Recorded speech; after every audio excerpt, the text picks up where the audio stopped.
Shalom, family. Thank you so much for joining us here at Remnant House, the home of the strong and the very courageous. And we're thankful for every one of you who join us for the weekly news update every week, where we get together for these headlines and catch up on the things that are going on around our world with some courage so that we can look at things through the biblical lens and not be afraid. Remember that one of the things that we have to do as a household of faith is arrest fear, right? So fear is an enemy, it's not a friend. It destroys.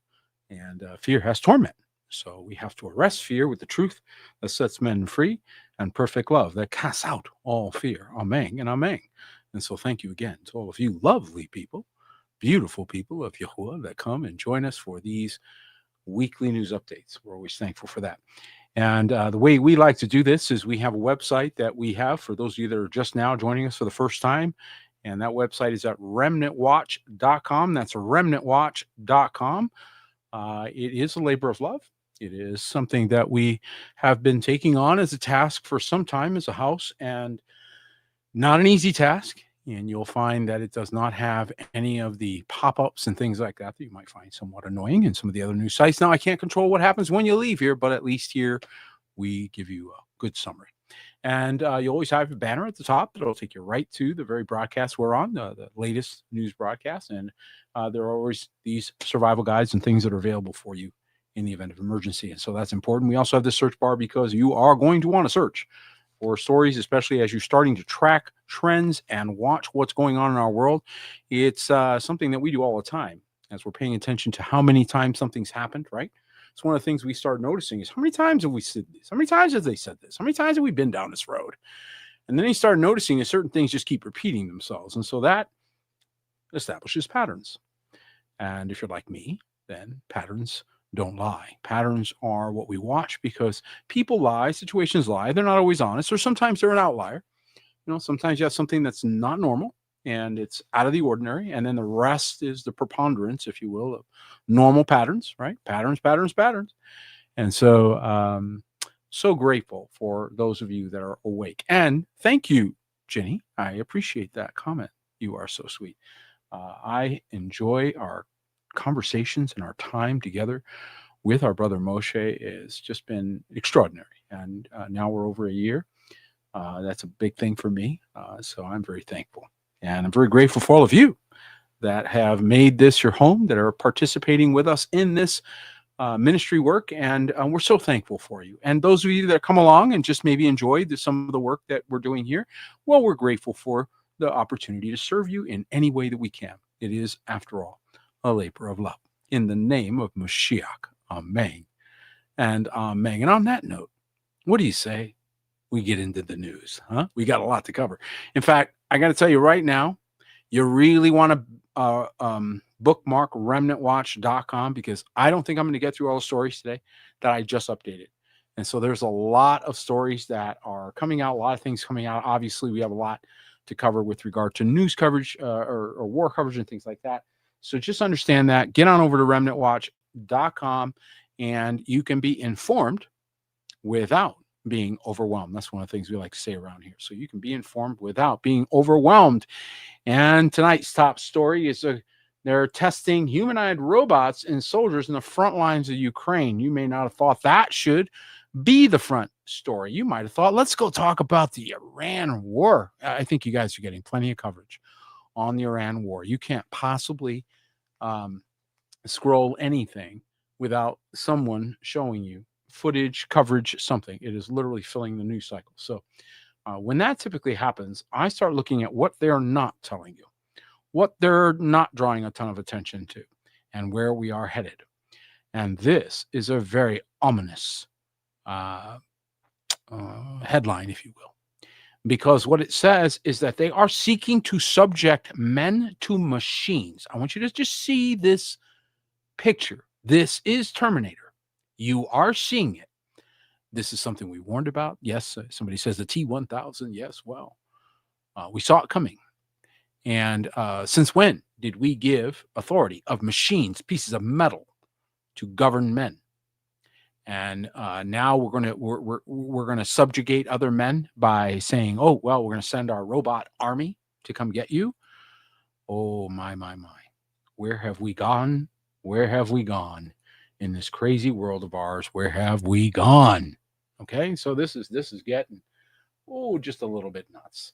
Company testing humanoid robots, soldiers on the front lines. Excuse me. See what I mean by all these pop-ups of Ukraine, and we think there's a moral imperative to put these robots in war instead of soldiers. Okay, that's a good law. Now, you see the logic of that? Did you catch that logical point? Well, it's much more moral to send in robots for war than people. Yes, and if the other side were also robots, then you guys could duke it out. We could just didn't we come up with a video game or something? Rock'em Sock'em Robots. You guys remember that? Well, then by all means, go rock 'em, sock 'em robots over there and leave people out completely. Humanoid robots are already folding clothes, running they're folding clothes. Oh, we got to get one of those. Okay, folding clothes, running marathons, and assembling cars. So it was probably only a matter of time before they ended up fighting on the front lines too. In a recent interview in Time, Mike LeBlanc, a combat veteran and co-founder of robotics firm Foundation, revealed his company has already sent humanoid robots to the war-torn battlefields of Ukraine. Back in February, Foundation sent 2 Phantom Mk1 units for frontline reconnaissance duty, LeBlanc shared. Though the MKI or 1 platform is already deployed for trials in factories around the world, this would seem to mark the first deployment of a humanoid robot to the front lines of the Ukraine-Russia war, or, as far as we can tell, any theater of combat. So, the war on the eastern part of Europe, of course, became a testing ground for certain technology, and here we see exactly what they unleashed. Many people think this is an ominous sign. I do. Now, when you start to begin to think that you can subjugate man made in the image of the Most High to pieces of metal and equipment, you have reached a new low. And this is something that must be opposed by all of humanity united. All of humanity should stand up and say, oh, no, you don't. I don't care if it would help us with this or that or this or that. Once you start saying that a machine has authority over he who was born and made in the image of the Most High, we have left the planet. We have lost the plot.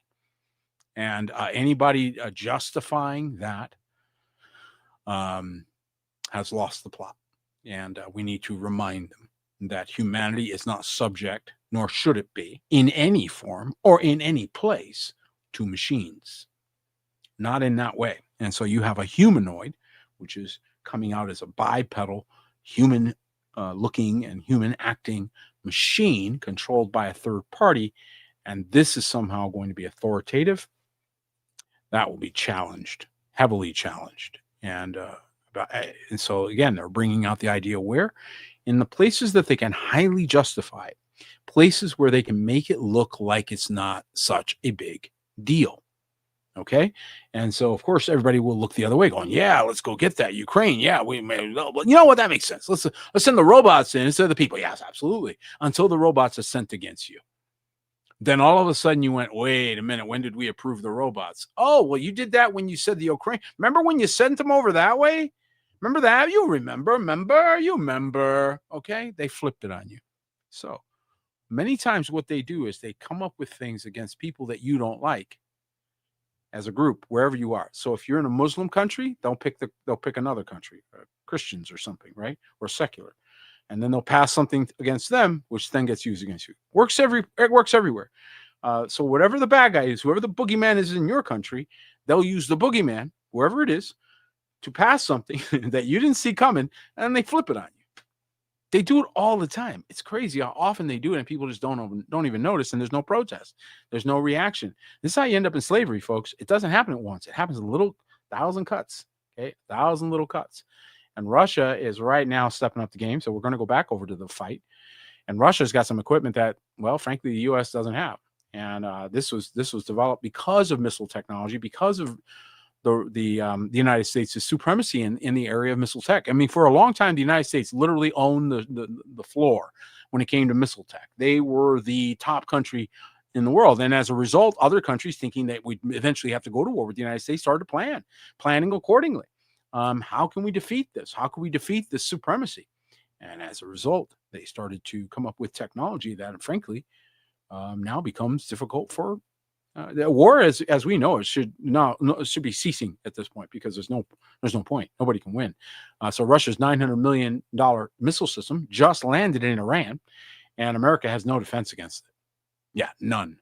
So they literally built weapons knowing where the holes in American defense would be, and that's where they built the weapons.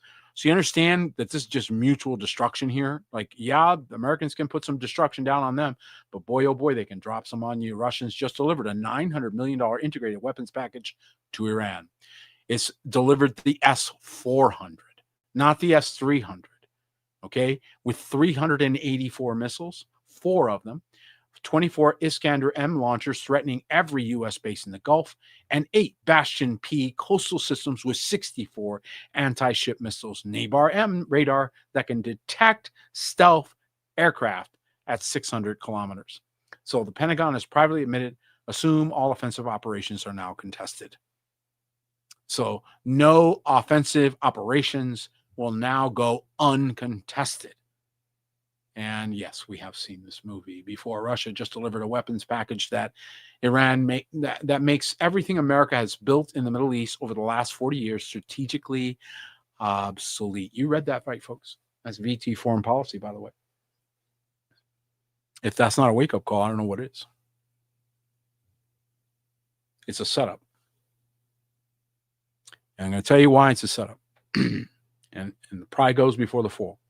And haughtiness before destruction, pride before destruction, and haughty spirit before the fall. The United States was warned in 1999, 40 cities, jar of brimstone.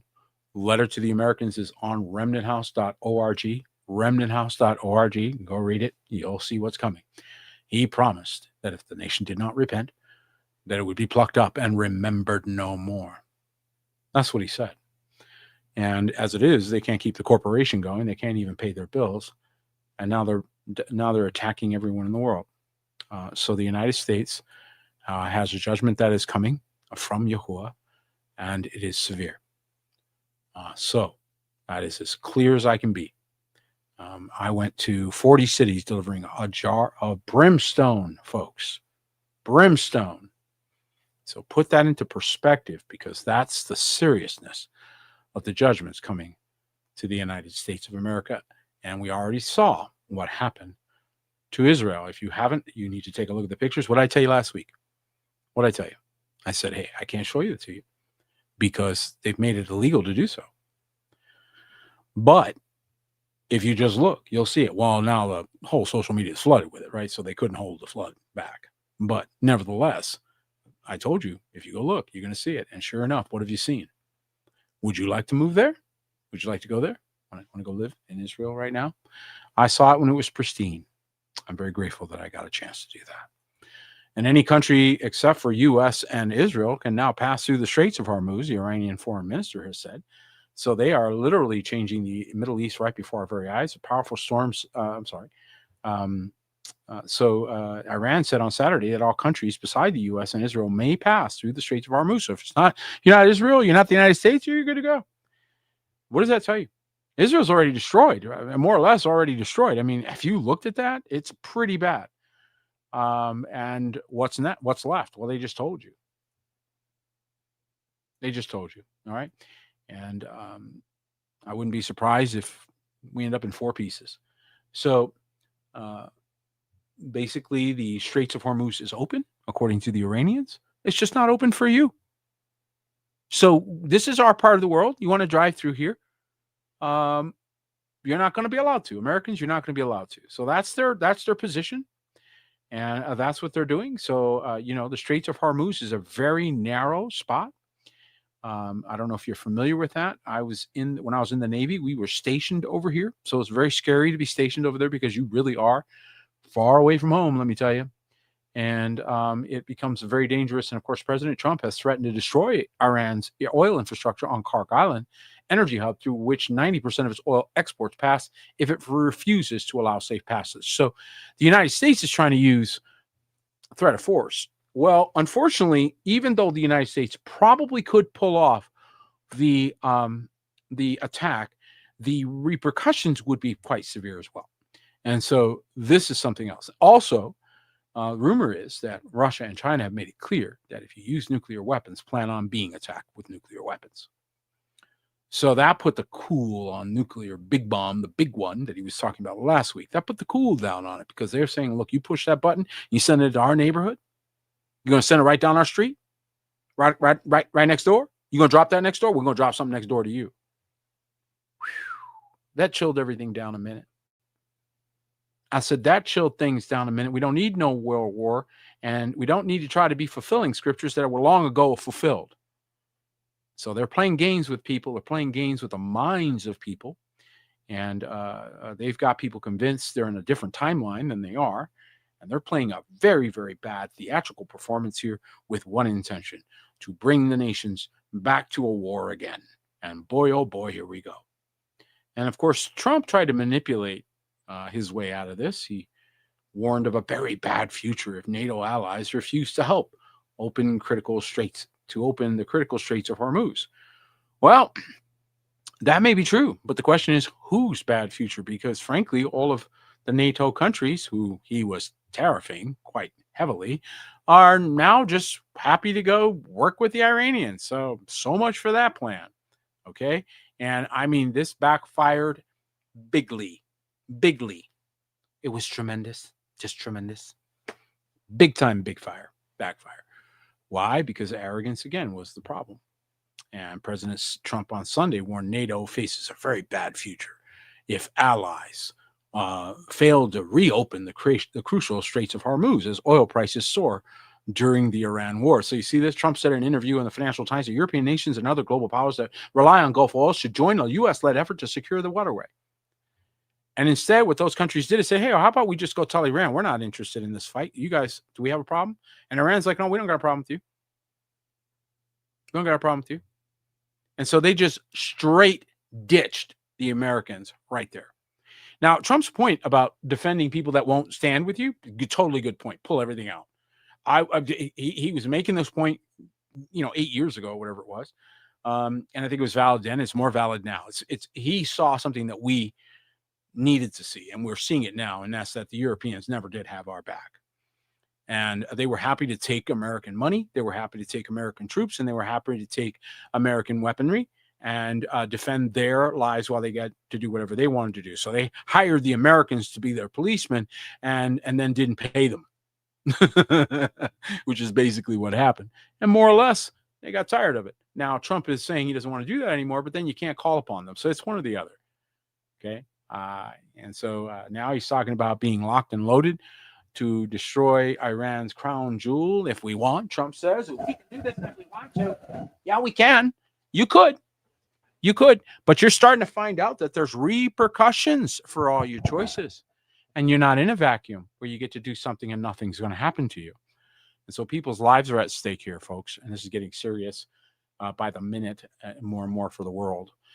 President Donald Trump said on Sunday the United States is locked and loaded to destroy Iran's Karg Island. So what he's trying to do, he's trying to use that threat to back them off the Straits of Hormuz. I don't think it's going to work.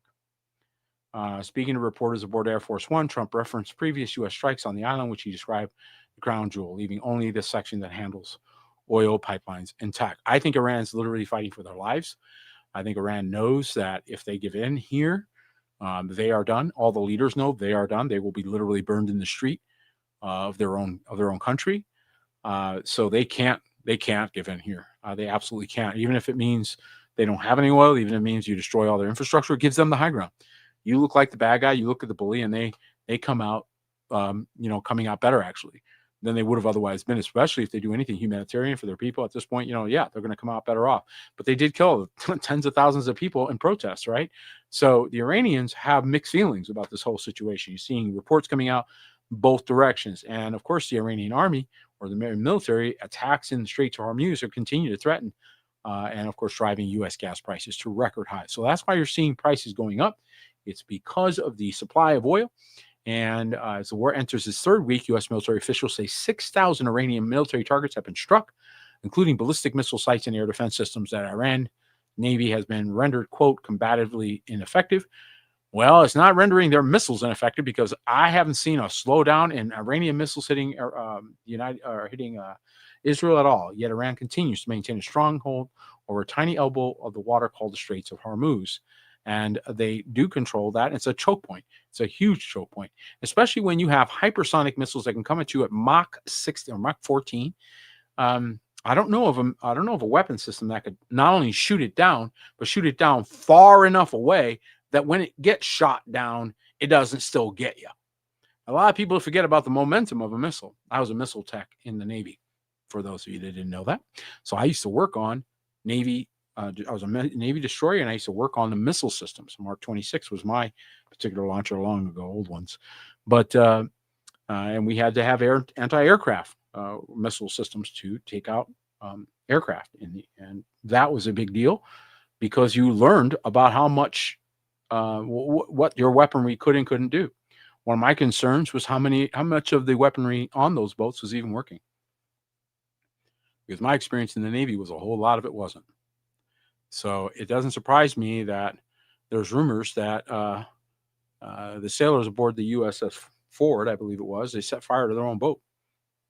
So just so they wouldn't be able to go into war. And they had already done a 6-month tour. And we're already, they were sent down to Venezuela, if you guys remember that conflict or that potential conflict that had been set up. So they had already been sent down there, and they went straight to, well, I was in the Navy. You don't generally get that. So that was a very dangerous situation. You got tired troops that want to go home, and you're sending them into a war situation. So it didn't surprise me that collapsed. Just didn't. And missile strikes are going on in the U.S. Embassy compound in Baghdad as Trump's Iran war spirals, according to this report. And President Trump says U.S. military has totally obliterated targets on Kark Island, but missiles, the bottom line is, are they still able to shoot missiles? So again, missile strikes U.S. Embassy in Baghdad amid high warning levels of an attack. And at least 2,000 Marines are being sent to the Gulf, U.S. media is reporting. We're about to cover that as well. And that, I think, is another dumb idea. But then again, what do I know? Right? What do I know? I said going to war with Iran's a bad idea, and it's a mistake because you're underestimating them. Now, I hadn't even seen them shoot any missiles, and I told you guys that. I just knew it. I said, they're too confident. There's too much there. Plus, their friends are the Chinese and the Russians. The Russians will love to test their systems using them. So will the Chinese, okay? And so you now are fighting a proxy war. And frankly, it's not looking good. And again, I think that it was a massive underestimating of how serious the situation is. And so I think we're starting to find out just how badly the calculations were. And moving on, we're looking at a Thai ship was hit, and it was going through, of course, and it did not get permission. So Iran has warned the world to prepare for oil to hit $200 a barrel after it attacked 3 cargo ships in the Straits of Hormuz. You got to ask Iran to go through. Yes, you heard that right. You have to ask Iran to go through. And if you don't, you will be blown up. So what do you think is starting to happen now? Since the start of the war in the Middle East, however, it's been established domineering presence in the Strait, leading to oil prices hitting a peak of nearly $120 a barrel. So who's getting rich while everybody else is wringing their hands about war? Oh my goodness, we're going to war. While everybody's wringing their hands, then what? Then what's going on? Well, they're wringing their hands, and all of these things are making some people very wealthy. Especially guys that might have taken, I don't know, a couple of cargo ships worth of oil. So, that became more valuable, huh? And especially in this economy. Unfortunately, it's at the price or at the expense of the common guy, the common man. And so we're starting to see great kickback or pushback, and a lot of serious things are going on right now as a result of this. And like I said, here we've got this when this came out, I was looking for this, by the way. I was waiting for this. And so I knew that when I saw this, I said, okay, yeah, now you're going to use your justifications. You got your optimists over there. You're going to use your justifications for this. San Francisco, the Phantom MK1 looks the part of an AI soldier encased in jet black steel with tinted glass visor. It conjures a visceral dread far beyond what may be invoked by your typical humanoid robot. So again, a sell job is on the way. And as if we were stupid enough to believe that it would be totally safe for you, Mr. AI owner over here, who can't tell the truth with, on a bet, uh, that we're gonna let you put us under robots.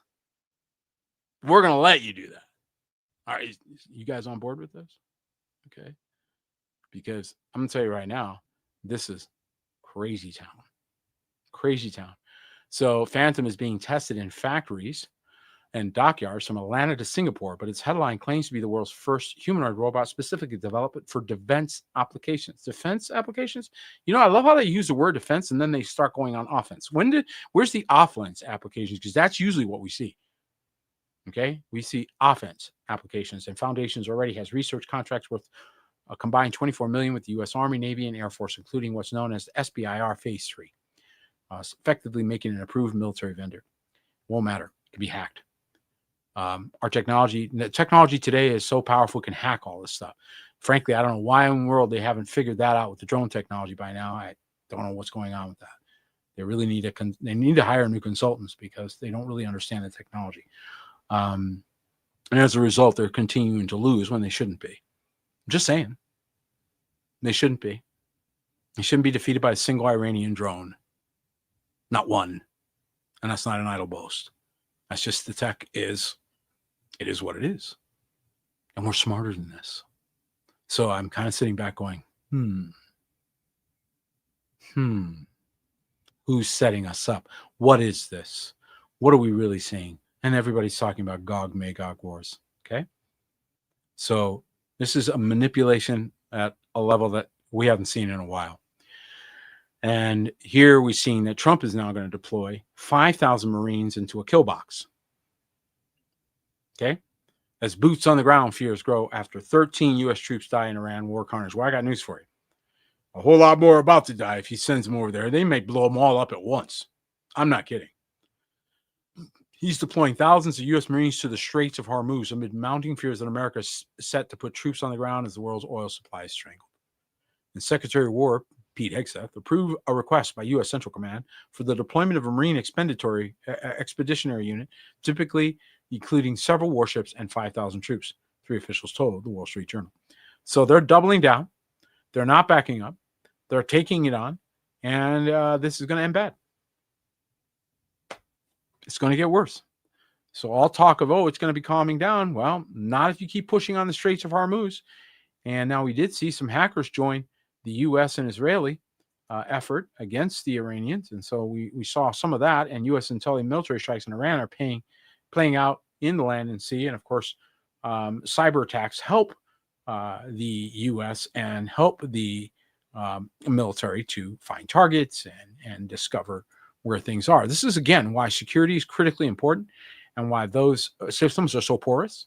And it's not a one-way street. As they found out in Israel, as assassinations by either drone or by weaponry has continued, what have they found? Well, they're tech. You can put tape over your camera all you want. You cannot. The tech has holes. The tech has holes. And so now you're going to find out what those holes are when? In war.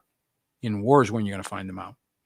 And of course, this is going on both sides. So on the we're being treated to deep fakes on the one side, and on this side, we don't know where this guy is, right? So where's the Ayatollah? Nobody's seen this guy. So who's running around while Supreme Leader is too injured to show his face? Khamenei says vengeance is the priority in a statement read out for him, and amid claim he is in a coma and lost a leg. So which is it? Is he in a coma? And if he's in a coma, then how do you make a statement? If he's not in a coma, where is he?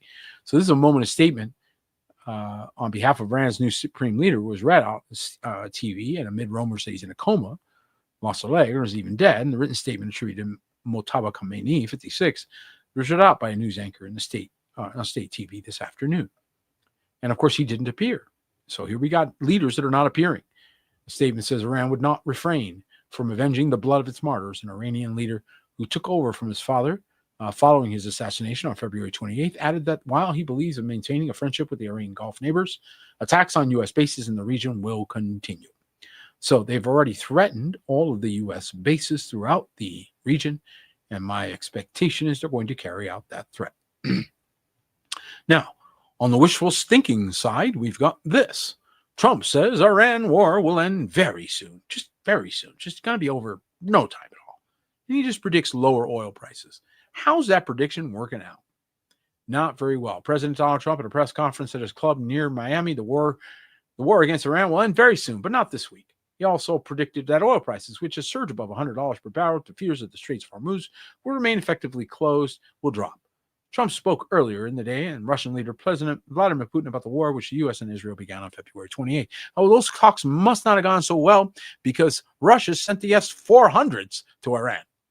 So apparently those talks were not that effective. And that's just my point, is that while we can talk about in the headlines and we can look at all the rah-rah and the MAGA and the red hat wearing and all of that, the reality is people's lives are at stake. This is very serious, and it's a really dumb idea. And it has now cost Israel badly. Now, all you're going to hear about in American media is that Israel warplanes bomb Iranian nuclear facilities and weapons facilities. And man, they're just the best. They're knocking it all out. IDF announces this recently struck an Iranian research center used to develop technology for weaponizing fissile material. Israeli warplanes bombed an Iranian research center used to develop nuclear weapons technology, and IDF announced on Thursday. What they're not telling you is, in retaliation, all of the tech companies, data centers, and all of their facilities that were in Israel were targeted. So the repercussions for that were severe, very severe. And even if it were stopped today, and no more missiles flew to either country, okay, you're talking about years of devastating destruction that both countries have now suffered in a matter of days, by the way, folks. And Tel Aviv's annihilated. Many other towns were wiped off the Israeli map. Not to mention the fact that you've got a lot of leadership that has now is no more. And so this is the reality of the situation that we're in. And I believe that we're going to continue, again, to see more of the same. Now, all of a sudden, Trump's a little anxious. What happened? Well, maybe they finally got some good intel. And this is what I think happened. This is what I was a little upset, okay? Because I knew things, and I'm assuming they know what I know, right? And I knew that the Iranians, they do nothing outside where you can see it other than oil things. And their stuff was all in mountains. We had no idea how many missiles they have. We have no idea. It turns out they've only fired somewhere between 5 and 10% of their stockpile. What? They've done that much damage with only 5 to 10%? Oh, man. And then that doesn't include the drones and everything else. So Trump suddenly seems anxious to end the war as American casualties mount and Iran finds ways to hit back. And he's shifting the timeline. After initially saying military campaign would take 4 to 6 weeks, he's looking to cut that down. It was Mike Tyson who famously said, "Everyone has a plan until they get punched in the mouth." And that's so true. All right. And in terms of sheer firepower, the greatest military machine in human history has totally overwhelmed Iran and decimating the country. But the Iranians are finding ways to fight back. So you're attacking things in the surface, and a lot of that was dummy, by the way. As they showed images of their actual planes, they're all underground. So you didn't blow up those planes, you were blowing up dummies. Or maybe one's on repair, making you waste missiles. And it was only then that they realized, oh my goodness, all of their actual weaponry is being withheld, knowing that they would have to wait until phase 2 or phase 3. Think about that. They're thinking long-term war. Wow. Versus people are thinking, we're just going to go in quick, and knock this out. I knew this was a bad idea, guys. I knew it then, and it's not getting any better. And now it's creating the biggest oil supply disruption in history, according to this report. And it's no joke. Investing.com has said the war in the Middle East is creating the largest supply disruption in the history of the global oil market. The International Energy Agency said in a report on Thursday, slashing its annual supply outlook shortly after the group announced its biggest ever oil stock release. And so you're going to make money on oil. And by the way, that price ain't staying down. And this is the problem with speculators and moneymakers, is because they make money on the war.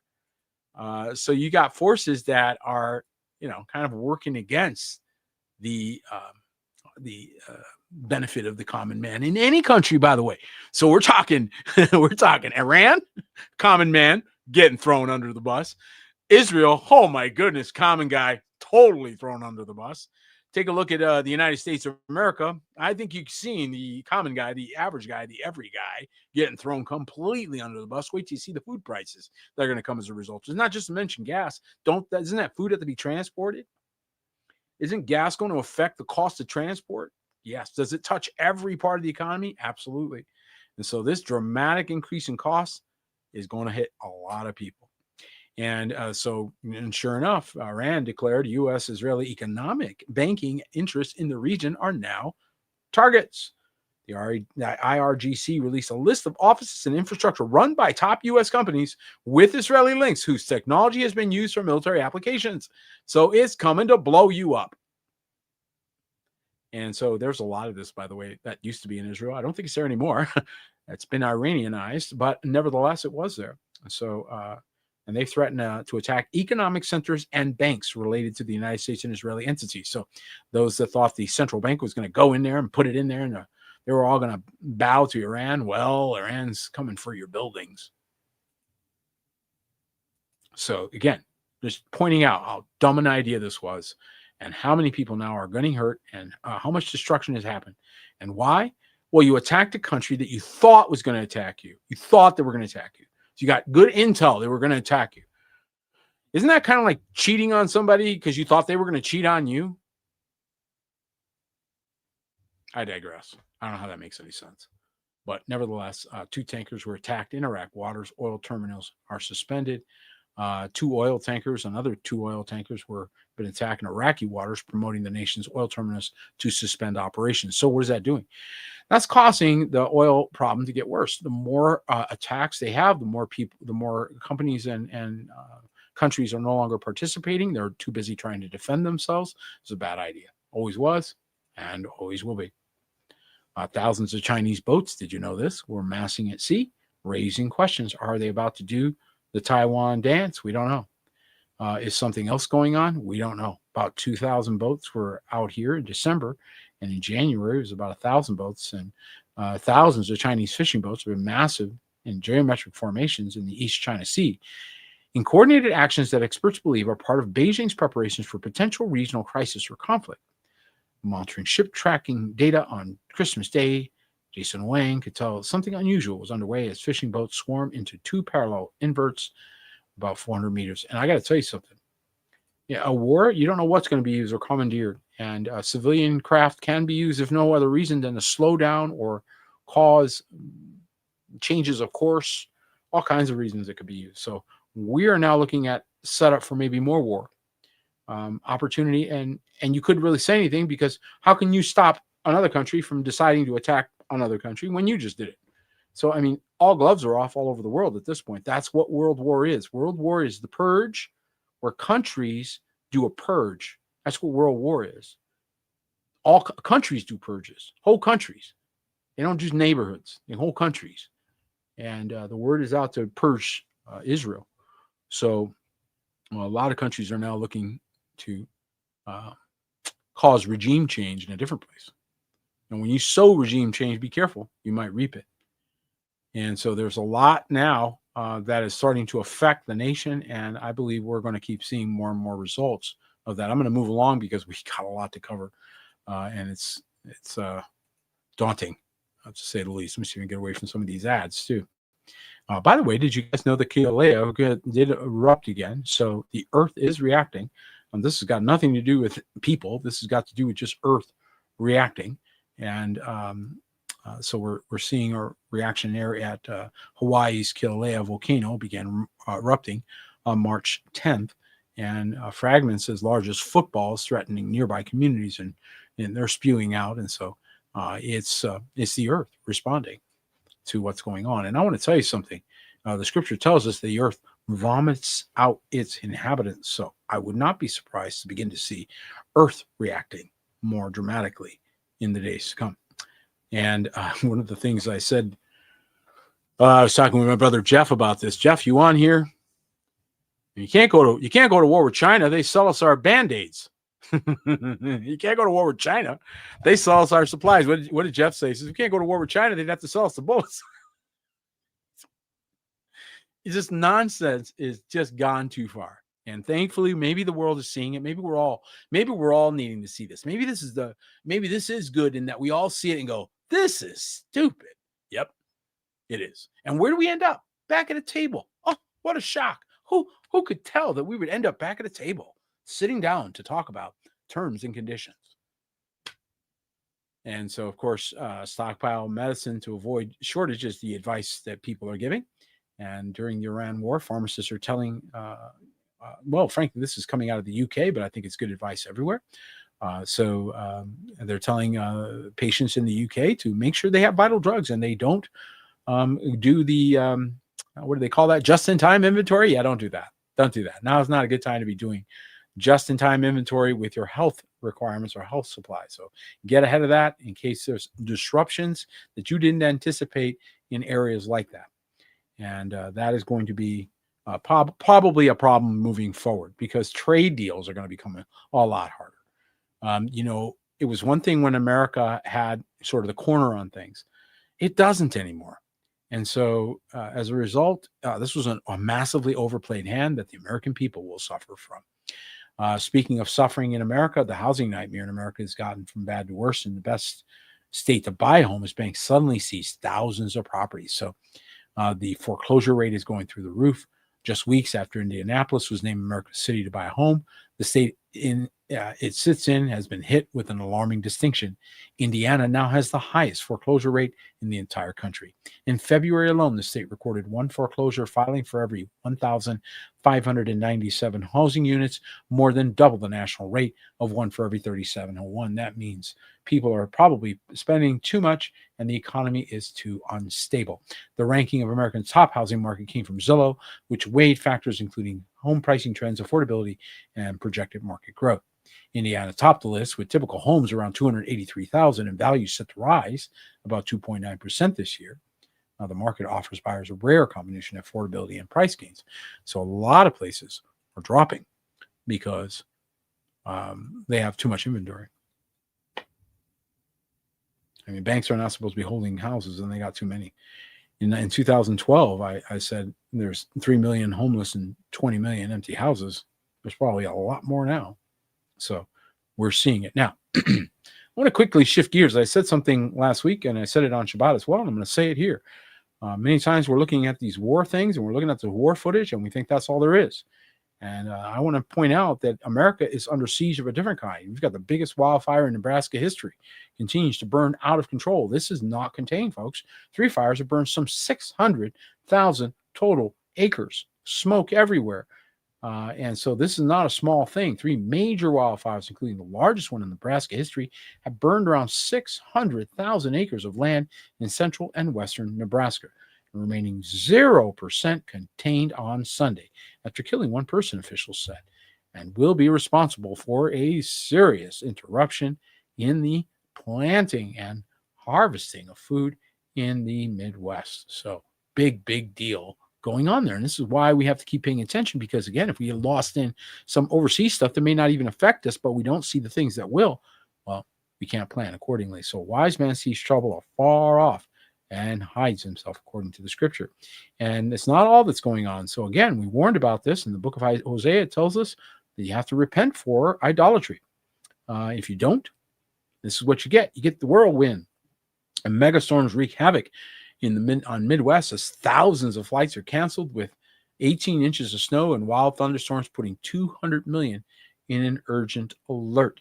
Rapidly intensifying megastorm that slammed the United States, unleashing blizzards, violent thunderstorms, and raging wildfires while grounding thousands of flights and knocking out power across multiple states. So I'm going to move along here because, like I said, we just have too much going on to even cover, and I don't even know that I'm going to get through these, but I'll try. But yeah, it's intensifying, and how many know that's just as much a war zone as any other? When you go out of your house and all the other neighborhood houses are blown up, that may as well be a bomb, especially when it's a tornado. So it's very big things going on in the country itself. Please continue to pray for your neighbors. Pray for those that are in harm's way, and pray for repentance, because that is the only way of escape for what is to come. Again, you are not fighting. This is not a fight against flesh and blood. So those that thought it was, well, they're mistaken. And that's reality. The FDA is issuing a warning for 29 supplements, by the way, that were sold on Amazon. So it's something for you to know about, because I know a lot of you buy supplements. So just be aware. This also is an indication of our days, because, again, this is something that shouldn't be happening. Health officials have issued an urgent warning for more than 24 supplements because they may contain poisonous ingredients. The FDA alert covers 29 supplement brands that claim to contain tejocote, Crataegus mexicana root or Brazil seed, which are high in vitamin C and other antioxidants.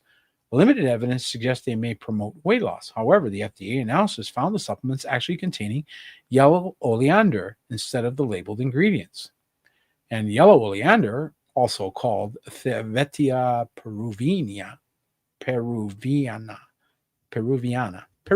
there it is a poisonous plant native to Mexico and Central America, and is a toxic substance of concern to public health officials.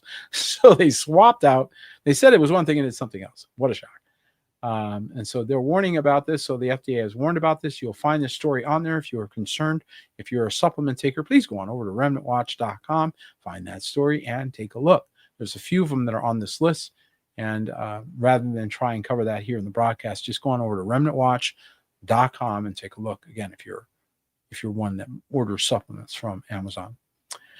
Now, this whole war footing has had a dramatic effect on a cooling effect on our relationships with other countries. Well, it's not just the other countries that it has had an effect on. Support for Israel has plummeted to 13% among U.S. voters aged 18 to 34. This is a massive sea change, because for my whole lifetime, I have watched Israel enjoy the favor of the United States. And support for Israel has declined among all age groups since 2023, with the sharpest decline taking place among those aged 18 to 34, the future of the country, almost 2/3 of whom express a negative view of the country, according to a recent NBC News poll. And what outlet described as a sea change regarding voters' opinions on Israel and the Palestinian territories, the poll of 1,000 registered voters conducted from February 27th to March 3rd found that 63% of voters under age 35 have a negative view of Israel, compared to just 13% of a positive view and 23% who hold a neutral view. All right.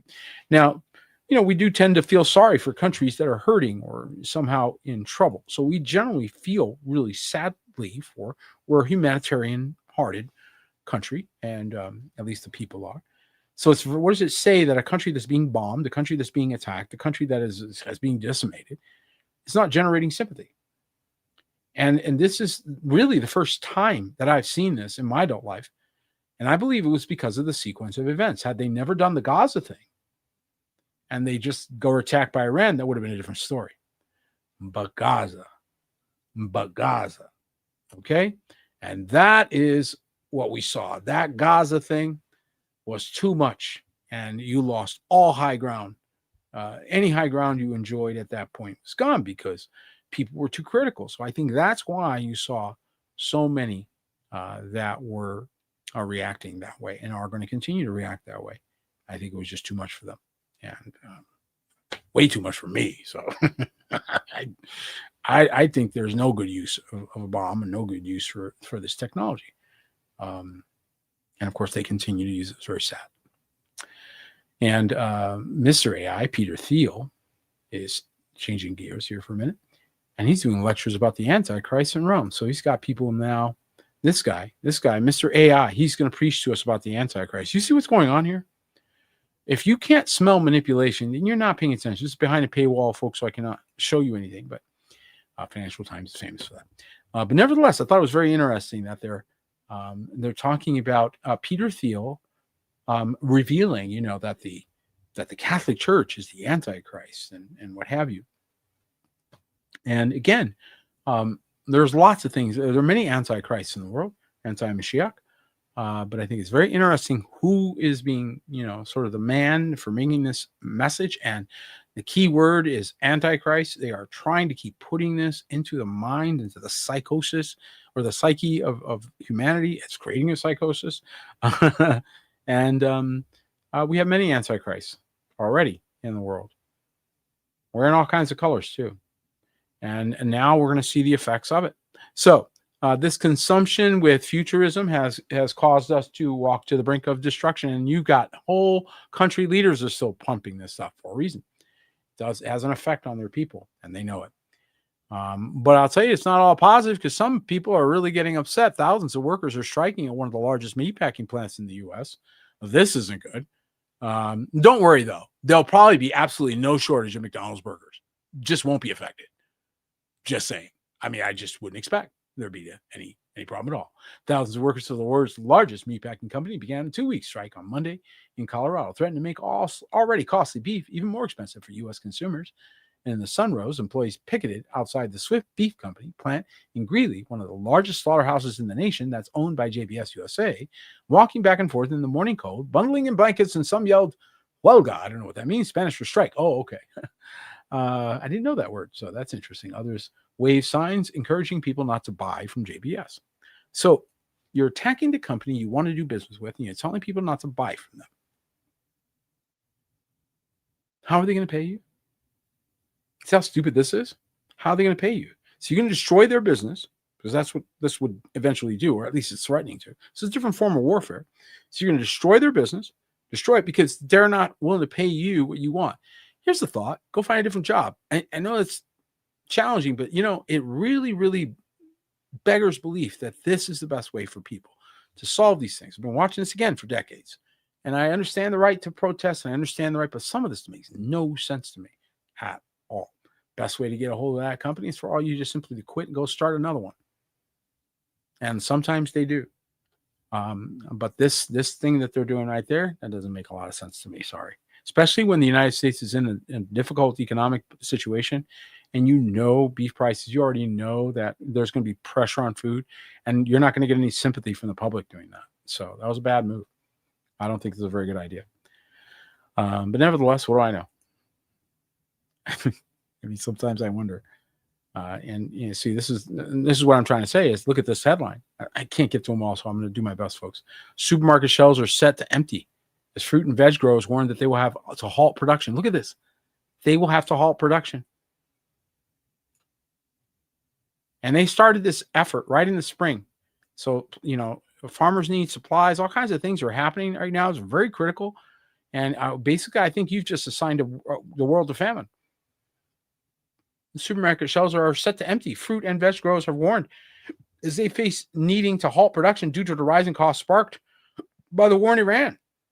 Tehran's ongoing retaliatory bombing of the Gulf after the country is attacked by U.S. and Israel on February 28th has seen global fuel prices skyrocket. And that affects the food costs. It comes out the conflict effectively shut down the Straits of Hormuz, the narrow waterway through which about 20 million barrels of oil normally pass each day. Now, it's one thing if you're going the other way. In other words, you were going from high cost of oil and gas down to a low cost. And then that would already been factored into your food, and you could just go ahead and make extra money because the price came down. Nope. In this case, the price went up. So whatever profits you had might get eaten away. They're saying, hey, we can't afford that. We can't subsidize and sell food that way. That means food's going to get a lot more expensive. And if it even gets produced at all. So I feel like we are being set up. I feel like this was coordinated. This was intended to cause famine. And so if it does, don't be shocked. Okay? I'm just saying. It just looks like it to me. What do I know? I don't know. Let me hear your thoughts. I think it's a setup. So it's not looking good as far as I'm concerned. And I do believe that we're all waking up to the reality of this as we start to notice just some of the things that, frankly, we can't get around. And we still got a few more minutes, so we'll cover as much as we can.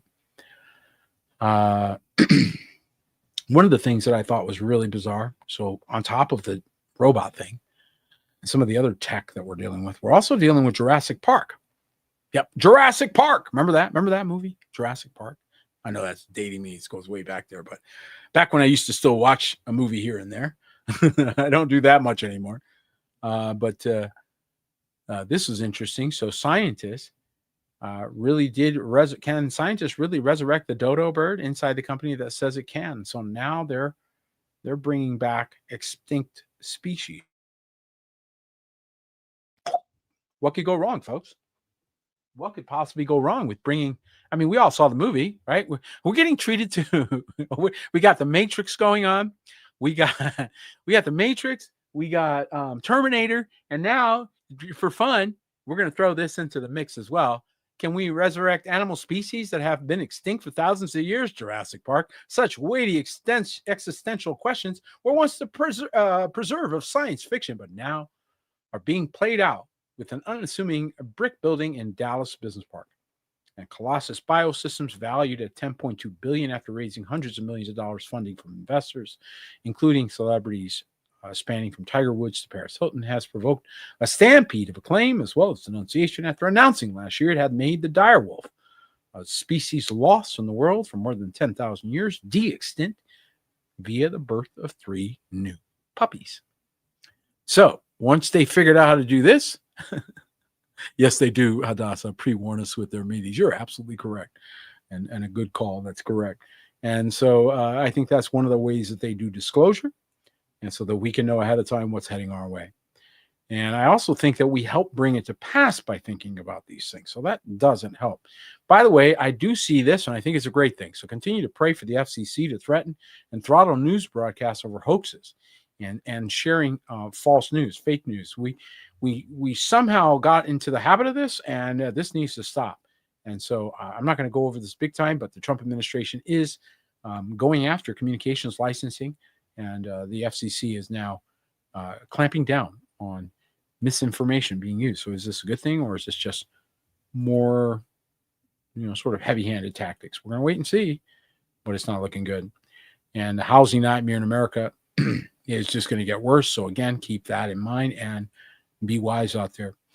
Christian parents are separated from their daughters. I don't know if you guys heard this story, so we're going to be wrapping here shortly, but I wanted to share this with you because this portends badly for the persecution yet to come. And Christian parents were being separated from their daughters, lose appeal for reunification because they were labeled extremists for attending church. This is Sweden. And this is actually a model that they'd like to put in other countries. So wake up, folks. Swedish authorities claim attending church 3 times a week is evidence of religious extremism. A Swedish couple that had been separated from their 2 eldest daughters for nearly 4 years due to alleged religious extremism have had an appeal rejected by the European Court of Human Rights. Wow. And so the ordeal began in 2022 when the government authorities took the daughters into their care. The intervention was prompted by an allegation by the eldest daughter that her parents would not allow them to wear makeup or own a phone due to their purported religious extremism. So this was enough reason for the children to be removed from the home. I would say that whatever society got set up with that much power was wrong, was incorrectly set up, and a society of any kind should not have that kind of authority. Period. I realize that may mean that there are occasions when children may not be well treated, but you cannot justify this because of that. You're dealing with normal people doing normal things 3 times a week. Well, let's see. We had Shabbat service, so that's 1. You had Evangelist Corner, so that's 2. And we had Apostles at the Gates, so that's 3. Oh my goodness, you're all in a cult. It's just utterly ridiculous, right? And this is what we're dealing with. And why? Well, because we let them. We gave them way too much power, and now we're stuck. We're stuck with them.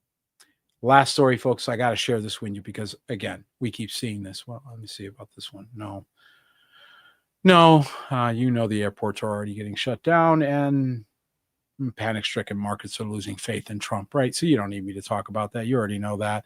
We're going to talk about this real quick. A substitute teacher and her boyfriend are charged with horrific sex crimes against a 5-year-old. What? A substitute what? A substitute what? Yeah, Texas substitute teacher. What is up with Texas? And her boyfriend have been charged with multiple sex crimes against a 5-year-old. I just cannot. What is going on? Madison Page Jones, 30, and Zachary Dodlinger, 37, from the small town of Happy, North Texas. Happy, a town of Happy. You got it. You can't make this up. in northern Texas faced 39 counts. Oh. Well, if I haven't rousted the Grandpa Brigade by now, I tell you, you guys are out there. Come on, somebody. Tell me you're out there. Please. I know I got at least a few grandpas and grandmas out there that are lit when you hear things like this. Whew. I just need a little validation tonight. I need a little validation.